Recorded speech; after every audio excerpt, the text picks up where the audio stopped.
आगे बढ़ेंगे बुलेटिन में। अब कुछ खबरें खेल के मैदान से। ड्रेसिंग रूम में आखिर क्या हो रहा है किसी को नहीं पता। साबिक chairman Pakistan cricket board Najam Sethi ने कौमी टीम की नाकिस परफॉर्मेंस पर तहकीकात करने का मुतालबा कर दिया। कहा टीम में कुछ मसला है जो सबको नजर आ रहा है। बोर्ड में तकसीम है, धमकियों की बुनियाद पर बोर्ड चलाया जा रहा है। सरफराज अहमद में एतमाद नजर नहीं आ रहा, उसकी जारहाना मिजाजी कहीं खो गई है। हार जीत तो होती है। चैंपियंस ट्रॉफी में भी पहला मैच हम बड़ी बुरी तरीके से हारे थे, बड़ी मायूसी हो गई थी। बात यह है कि कुछ मसला है तो इसका इंक्वायरी करनी चाहिए कि है क्या बात।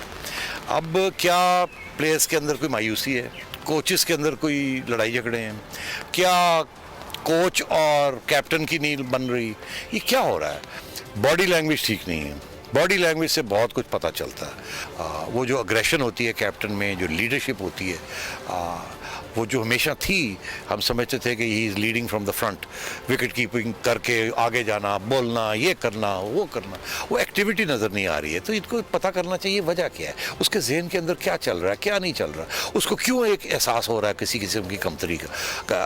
तो मैं ये समझता हूँ कि ये बड़ी ज़रूरी बात है।